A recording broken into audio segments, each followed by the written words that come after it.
All right, and this is a story from Pink News, but I originally just saw this come across. JK RIP JK Rowling was trending on Twitter this morning. And so here we have it. A new book penned by JK Rowling finds her private detective protagonist, Cormoran Strike, investigating a cis male serial killer who dresses as a woman to kill his cis female victims, according to an early write up. The first review for Troubled Blood describes it as a book whose moral seems to be never trust a man in a dress. According to the Telegraph, the meat of the 900-page novel is an investigation into a cold case, the disappearance of a woman in 1974, believed to be a victim of a cis male serial killer whose modus operandi, MO, is dressing as a woman. One wonders what critics of Rowling's stance on trans issues will make of the book, writes reviewer Jake Carriage. And quickly, Troubled Blood was criticized on social media.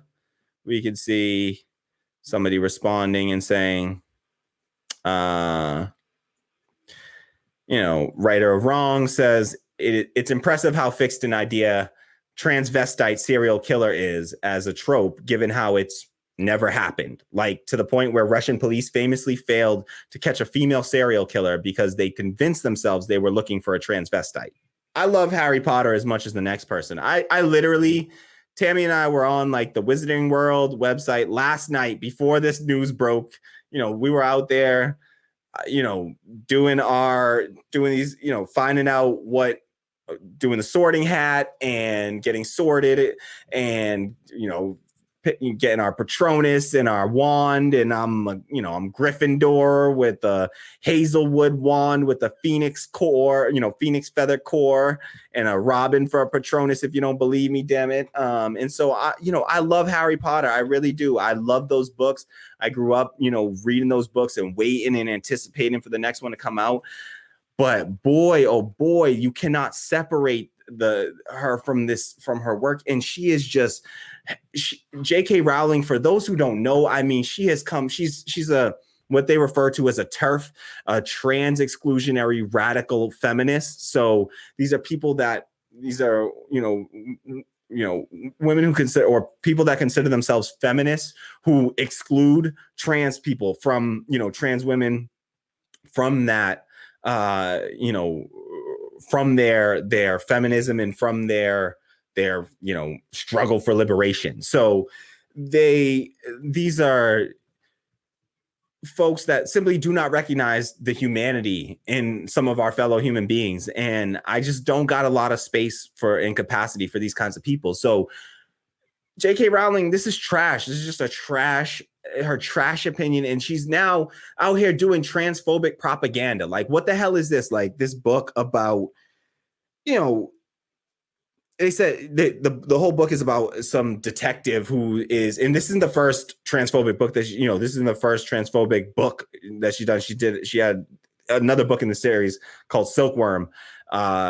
She did this before. Actually, I think that they go on to talk about that. I'll pull up from this article. Let me just show you one more clip from this article here. Troubled Blood is the fifth entry in Rowling's Cormoran Strike series, penned under the pseudonym Robert Galbraith. The second in the series, The Silkworm, has previously been criticized over its depiction of a trans character described as, quote, unstable and aggressive, end quote.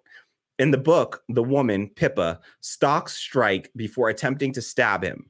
After the attack, the titular detective manages to trap Pippa in his office, where her trans identity and dead name are revealed. At this point, J.K. Rowling describes the character's Adam's apple and hands, with the Strike character warning her that prison won't be fun for you, not pre-op.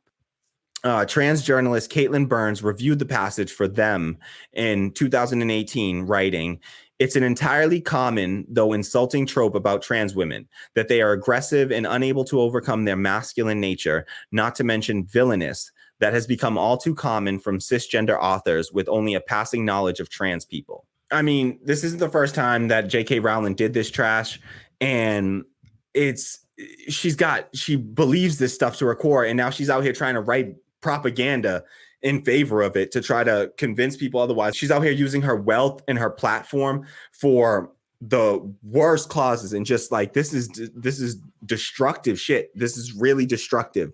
And I mean, it's J.K. Rowling. So she's technically, like, we talk about cancel culture, what I believe cancel culture to be, which is the idea of getting a person fired from their job. I think that that's cancellation. And you can't cancel J.K. Rowling. There's no canceling J.K. Rowling.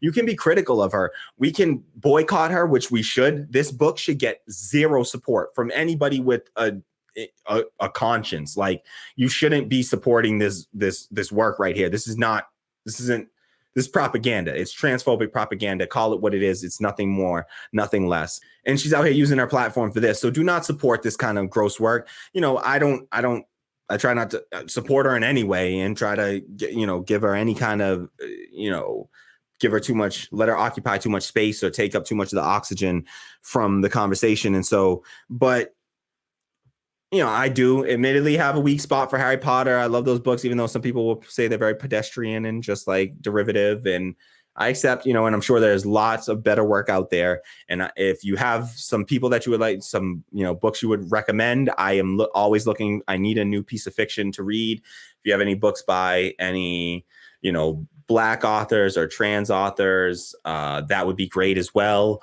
And I would love to read those about like witchcraft and that sort of stuff. But I'm more into the like fiction sort of stuff, to be real. And, like fantasy, high fantasy sort of stuff too. And yeah, so I think it brings up this question that sort of brings up the question, can you separate an artist from their art and from their work, and sort of, can you separate the artist and their personality and behavior from their art? And I think by and large the answer is no to me. I don't think you can. I don't think we can separate these people from their work. I think that it's, not just in the sense of like when their work directly speaks to their terrible ideas like this, but even in a broader sense of, do you get to separate, Harry Potter from the transphobia of the author who wrote it? And I don't think you can, really, honestly. Sadly, it sucks. It taints it, and it surely does. And we have to be critical of these things and be critical of these people and realize, like, it's not canceling J.K. Rowling to call her out and to be like, do not support J.K. Rowling. She does not deserve any support. This book should be boycotted. Don't put money into these terrible, into terrible shit like this. It's disgusting. It also, like that Silkworm quote about the like, what do they say? It said the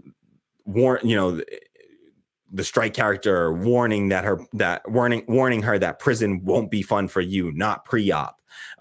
Like that, like also simultaneous, like transphobia layered on with the glorification of prison rape culture as sort of this idea that like you're going to be punished by rape in prison, and glorifying that. Also just disgusting and horrendous that we're still, doing these disgusting, just terrible tropes that we should know better than to be doing by now. But somebody like J.K. Rowling, she doesn't know better. She's a terrible person. I'm sorry. Like, that's just what it is. She's not a good person. She's not a good person. And I know that that's like a broad statement and blah. And sometimes I'll say like, you can't just like, there's what's a good person versus she sucks and she's trash and she's awful. And that's what J.K. Rowling is. And that's how I feel about J.K. Rowling. You suck, J.K. Rowling. You really suck. And you suck for making me not be able to enjoy my goddamn Harry Potter as well. You suck. But you suck a whole lot worse for making a whole bunch of trans people not be able to enjoy their goddamn lives. Because you sit there and you create and perpetuate these awful, just old, terrible, destructive stereotypes that you're still keeping up in propagating. And just she doesn't listen to basic reason. She can't read basic science, and just what the hell is wrong with you to not recognize the fluidity of gender? Like, it's just so damn gross, just gross. She's fucking gross. I can't stand her. And just like it reminds me of like the fear mongering of like the whole trans people in the bathrooms and like that whole bullshit thing that went on around that. And it's the same sort of vibe here going on of like, we're gonna fear monger, be like, oh, like the person said in that tweet, like there are literally no cases of this ever happening. Like a serial killer dressing up as a woman, to kill, a cis serial killer dressing up as a woman to kill cis women. Like, I'm sorry, but that just literally is not happening. And you know what is happening is all across this country right now, but all around the world, is trans people, particularly trans women of color, Black trans women, being murdered at a disproportionate rate, being violently assaulted, abused at a disproportionate rate, them being killed at a disproportionate rate. So to just have this, like, she's living in this, I mean, to call it a fantasy world doesn't do it justice, because like Harry Potter is a fantasy world. What she's living in is some dark, sick reality that just literally ignores the humanity of a certain set of people, our, fellow citizens of ours, fellow, human beings of ours, who we are saying that they are not a full human being somehow. She feels like she can determine that, and she gets to be the gatekeeper and the decider of that. And that it's okay to literally put out this damaging propaganda out there into the world that she knows we know it's going to get picked up. The right wing will love this kind of garbage. They'll be all, they'll all be J.K. Rowling fans, and that's just, it's really gross. So I saw the breaking news this morning and her trending, and I saw RIP J.K. Rowling, and I'm not going to lie, I got super excited for a second there when I saw that RIP J.K. Rowling. I was like, thank you. I've seen so many good people, go recently. Like it's about time that some of these terrible, fucking awful people retired permanently. And so I was quite upset. To find out that it wasn't what I was, silently wishing it was, which was a true end to her bullshit. And that was unfortunate. So I wish that the hashtag RIP JK Rowling had meant something else. I don't think that this will be the death of her career. I don't think this will be the death of anything for her. She will still be literally like the richest woman in all of the UK. I believe she is. She's, I think, like the only second to the Queen, I believe. Richer than the Queen? I don't know. Second to the Queen. So she's either second to the Queen or richer than the Queen. I don't know exactly which one, but she's got buku bucks, and she will not. There's nothing we can do to take her ass down a notch at this point. We gotta ignore her in the sense of like not supporting her work in any way, shape, or form, and to end that shit and just dead that shit. So yeah, fuck J.K. Rowling, fuck her transphobic bullshit, and I don't expect this to be the last time we have to talk about her turfy ass. So I will try to do my best, and I can't do it enough justice, and we will try to have some guests on the show who are trans rights activists, and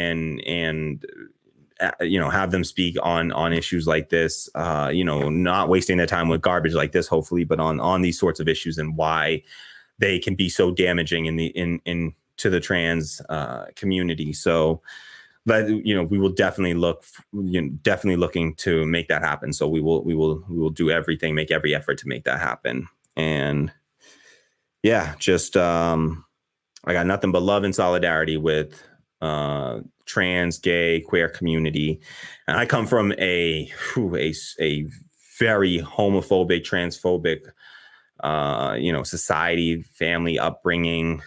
I spent high school in Jamaica. It is violently homophobic, transphobic there. Literally, like, it is very violently so.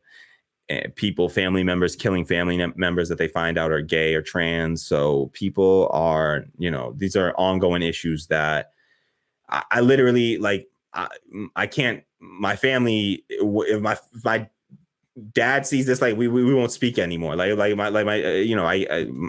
speak to my dad right now. He lives in another country, but like this is how my family fails. Like they literally wouldn't speak to me.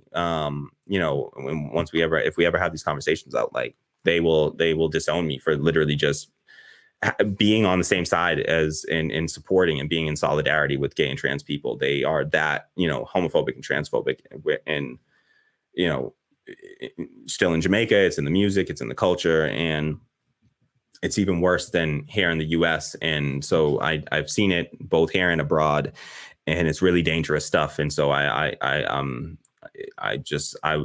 I want to do anything I can to stop the injustice that is going on. And this shit right here from J.K. Rowling, it makes things so much worse. And it didn't need to happen. And it's just garbage ass transphobic propaganda that she did. And it's really gross. So do we have any comments that we want to take? Any thoughts on that? Or all right, love to hear from the community on that, because yeah, that one, I saw it come across the feed this morning and it was just like, well, I almost went to do a breaking story on it just to, because it was just so like, what the hell is wrong with this lady?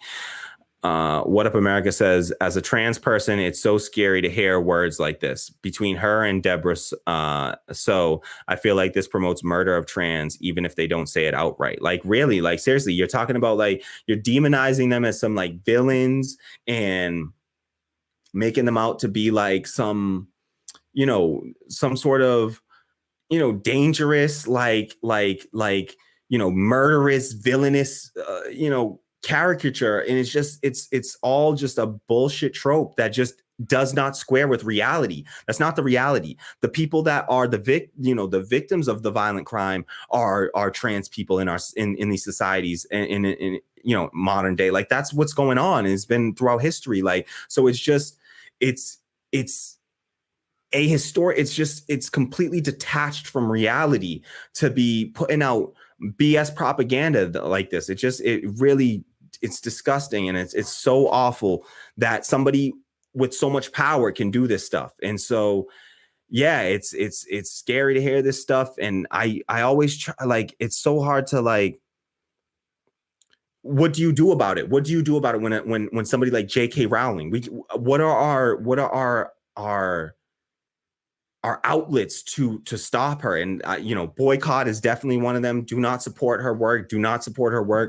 And calling out her bullshit as much as we can, and trying to stand in solidarity with our trans comrades and trans people, wherever that might be. We need to form solidarity and build solidarity, intersectional solidarity, so that we can have strength in our numbers, and knowing that, listen, they would like us to all be divided up and fight one another. But if we build a united left, we can win on these fronts, and at least build a society where these people can't do damage to people, because people are properly taken care of, protected in our society. And we know that we're not there yet. We're so far from that right now. For Black people, for trans people, for Indigenous people, for immigrant, foreign-born people, particularly from Latin America. We see what's happening on our southern border. So there are so many peoples who this society is failing right now. And we talk about, like, national security and all those sorts of things, and people do not feel safe and do not feel secure right now. And we need to do better. And it's absolutely a failure of society when we don't. So I am, and hopefully we'll have What Up America on the show. We've been talking about bringing What Up America on the show soon. So look forward to that. And we can, we'll talk. And if you want to talk on any kinds of issues, no pressure. We don't have to talk about this sort of stuff. We could talk about whatever, just left issues, whatever. I don't want to put that pressure on you, for sure. So we will definitely communicate offline, in Discord server and stuff, and we'll chat, and hopefully have What Up America on the show soon. For anyone who didn't see it, we had our first comrade on the show the other day, and that was a really great conversation that we had with Steve Alvarez, one of our Patreon community. So we are looking to bring more in a segment that we're calling Comrade Comments. We are always looking for better names, because we're not the best namers of things. So if you have better names for this stuff, by all means, suggest better names. If you join our Discord server, become a $5 or more Patreon per month. If you subscribe for $5 or more to our Patreon, you will get access to our Discord server, where you can make suggestions like that for the show. So please join patreon.com/radical democracy and support the show that way. And then, so we'll chat in the Discord server, and hopefully we'll have, our goal is to have more of our Patreons on, hear the voice of the community, and help to, if we can help, any shout out some organization you're working for, or movement, or anything like that, or highlight some of the work that you're doing in your community, or anything like that. That's what we want to do. And that's the goal here. So please support the show, patreon.com/radical democracy. And we are looking forward to having What Up America on the show to talk about all kinds of issues. So, maybe we can talk about some of this stuff.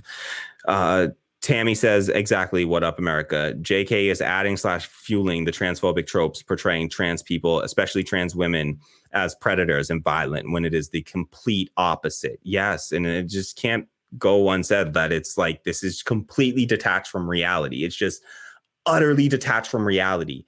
And so it's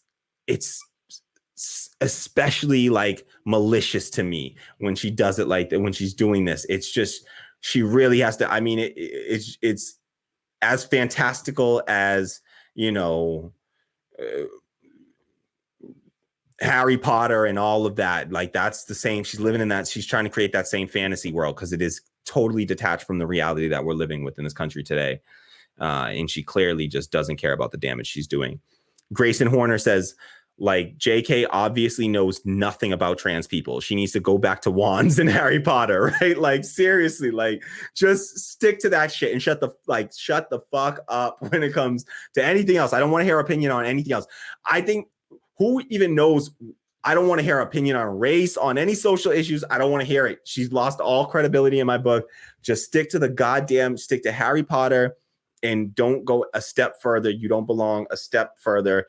And it's unfortunate that we even have a system set up that somebody can amass so much wealth, that she can have so much power and so much outsized power that I don't know how we stop people like that. I don't know how we stop people like that other than, me. I can bring everything back to building workplace democracy. Not that I think that it will solve all these problems outright. I just think that it will prevent things like allowing some people to amass so much wealth and power in our society. We cannot we can't distribute wealth so unequally in the first place, because trying to do the wealth redistribution,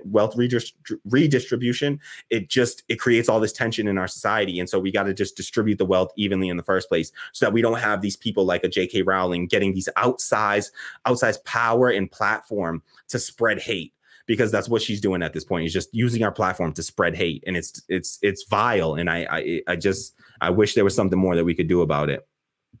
Grayson Horner says she doesn't have to agree with us. She just has to stop pushing hate. It isn't that hard. We're on the same wavelength here. Like, it's not that difficult.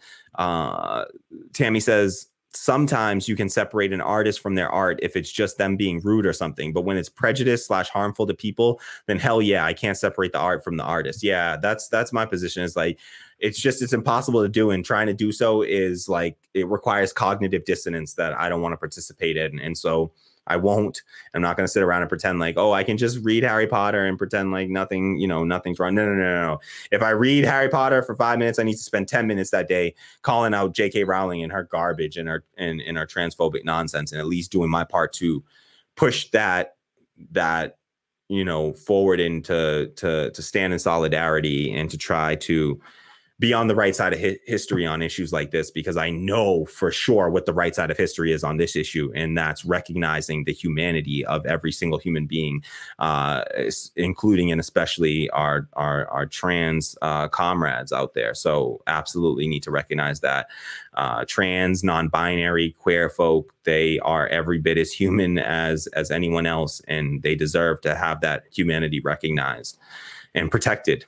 And people like J.K. Rowling are actively harming that. Shinsung says, what up, America? I have a question. Do you think if a trans person wants to be in a relationship with a heterosexual, they should let them know they are trans? If they don't, it's not consensual. This was actually, so this is something that Tammy and I were recently having this conversation out, actually. And I am of the mindset that certainly, people should be open to one another in a relationship. You have to, you should be forthcoming and so certainly I do believe that is important to be honest, to be transparent as you can be. But we also should recognize that there is an inherent danger just to a trans person disclosing that they are trans. Like they could be, it doesn't even have to be somebody that they're involved in a relationship with, but you don't know, sadly, because of the society we live in right now. It is dangerous just to reveal that you're trans. Sometimes that is a serious, it can be dangerous. And so I don't think that we can totally put, I don't think that it's fair to put that onus, lay that at the feet of trans people, to say that it is their responsibility to disclose that information. Certainly, you should talk to somebody that you are seeing as a potential partner, and talk about those sorts of things the same way that you would talk to anyone who could have some, medical condition, anything like that, right? You should talk about that, set boundaries, be open, set clear boundaries. But I worry that if we say, like, I don't believe that this thing that's like, if you're what, like, in like, to what, like if you if somebody kisses another person, they don't disclose that they're trans, like, is that not consensual? No, you're consenting to kissing another person as you see that person to be and as you perceive that person to be.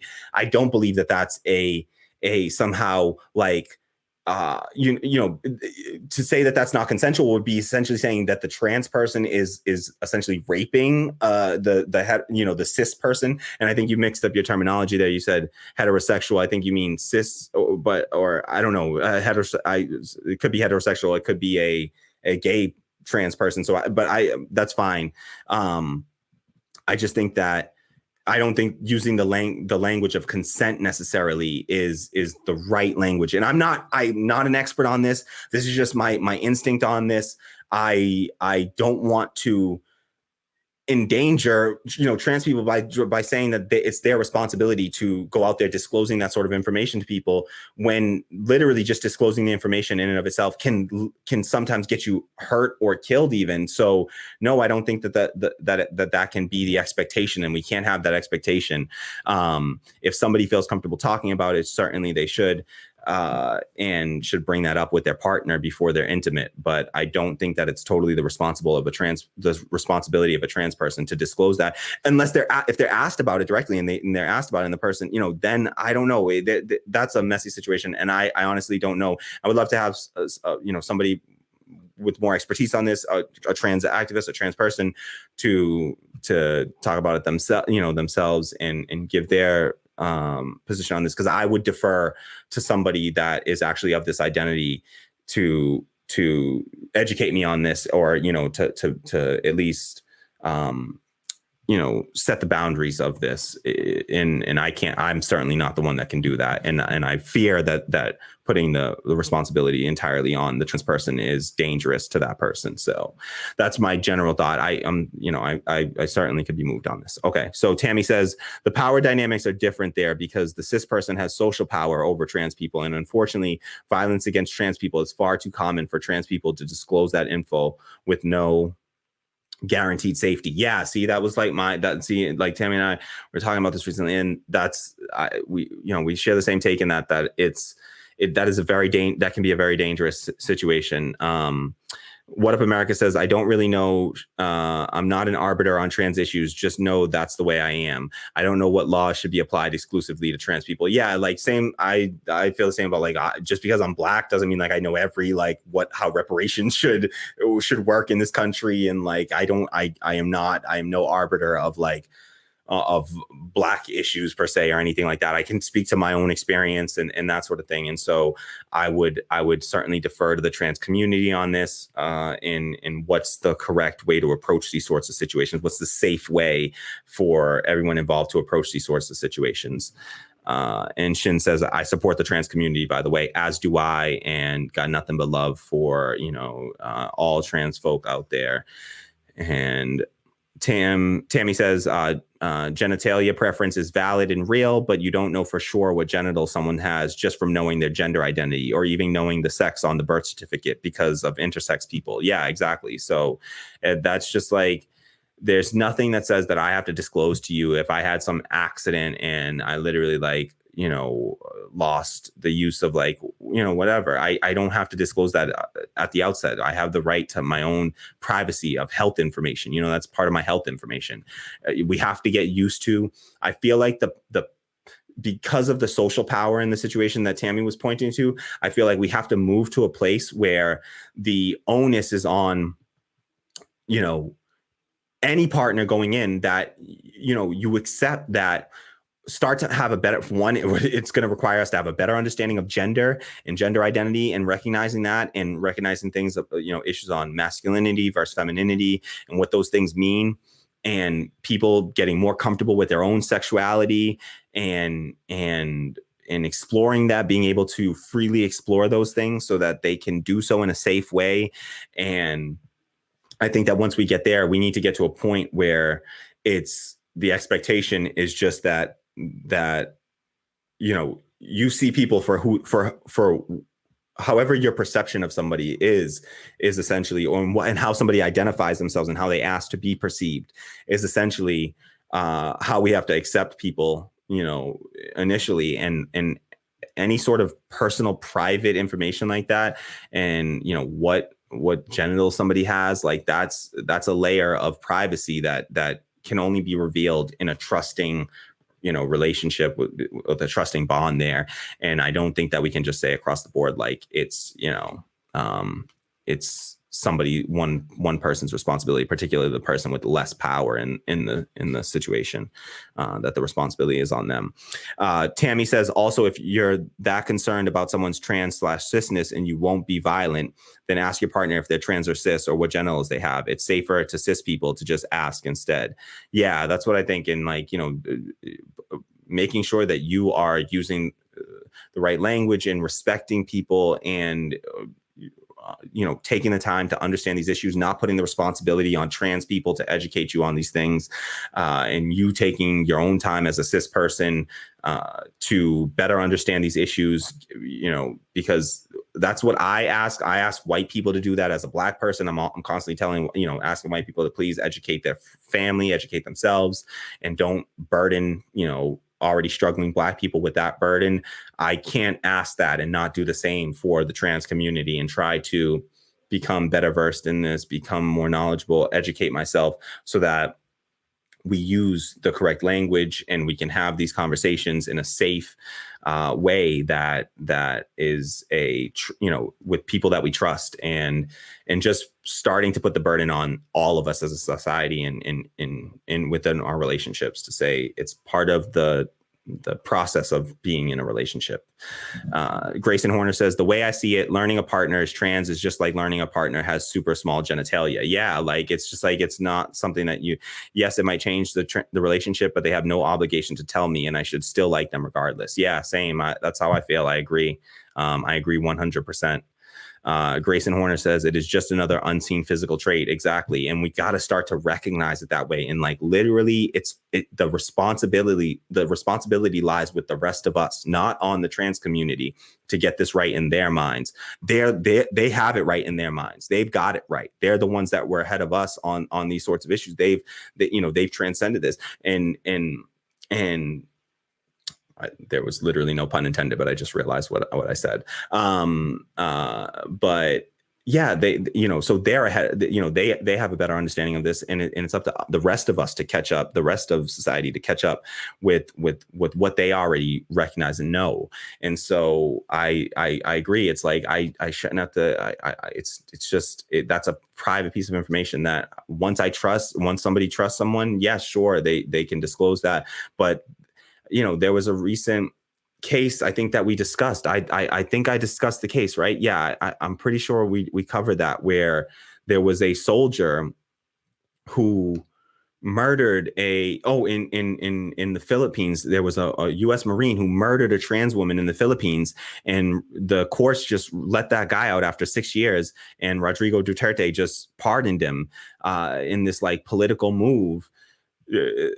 That just like sort of is a gift to U.S. empire, essentially. And they this soldier, this U.S. Marine claims that they were intimate with a trans person,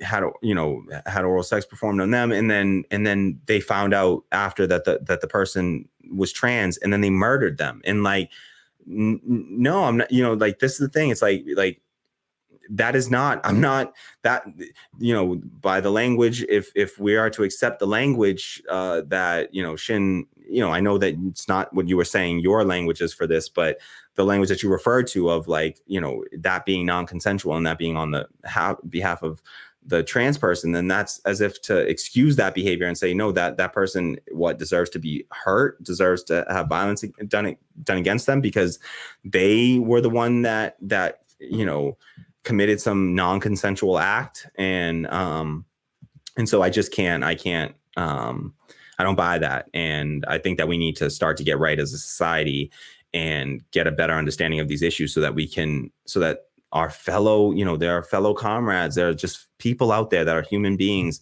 and they're not getting to live their life as full human beings because we are too ignorant to accept who they are. And so I just don't want to be a part of that. And I want to be a part of the solution, not a part of the problem. And so I know I have a ways to go in learning more and being better about my, the language and everything like that, and connecting more with trans activists and trans, people within the trans community, queer community. And so, I think that I like to see that. And I like to believe that we are evolving on this. And I've had some conversations with friends that really leads me to believe that we are evolving on this issue. And we are so much further along than we were 10 years ago, 5 years ago, even. And so I do have hope for this, and hope that we are going to make, that we are making massive inroads in changing the way that people think about these issues so that, we recognize the shared humanity, of other people and other human beings. Shin says, would you ever be in a relationship with a trans person? Yes, I would. Yes, I would. With the trans woman, for sure. Tammy says, yes, we're both open to it. He's straight, I'm bi. Yeah, and I consider myself a straight cis man, but yes, I would. And I think that, these are the things that people have to explore their sexuality and try to, I don't know if I didn't even think through these things, a couple of years back. And it's really just through, speaking with people in different communities and going through my own life traumas that allows me to, take the time to sort of self-reflect on these things. And so, yeah, I think that these are things that, especially like in communities that I've been a part of, I'm West Indian, I'm Black, these are not necessarily popular viewpoints or opinions to have. And it's where, but it's what needs to happen. And these conversations need to happen in our communities in order to destigmatize the stuff and help people to recognize, like, listen, you don't need to stigmatize this. You can be a masculine, cis, straight, man, and still, accept that, trans, if you really believe, like we say here on the left, trans women are women, then what does that mean? That means that, yes, as a straight man, you can be attracted to and people, and then we can get into conversations of gender preference. And those are conversations that we should be having out, and we got to get comfortable having them out, because we don't need to just have them amongst ourselves and our peers, but also we're going to need to have them with the next generation, with our children, so that they understand these things and that they don't grow up with the same ignorances that we grew up with that allow these, violent ideologies to continue to sustain and to propagate through our society. So yeah, that's that's how I feel about it. And I believe that through being open, having these sorts of conversations, we can destigmatize these things and, help folks to recognize, like, some people will be like, oh, you're gay. And it's like, no, this is what, trying to understand masculinity versus, femininity, and what do these concepts mean? And what is gender? There are certain cultures in Africa where gender isn't determined until after like 6 years old or 10 years old. After puberty, they determine gender. So there, if in Howard Zinn's book, The People's History of the United States, he describes the Arawak Nation, the indigenous people that Columbus first arrived here and saw. And the society that he describes are like these people, they lived in like these massive communal homes that had like 200 people in them, and they would uh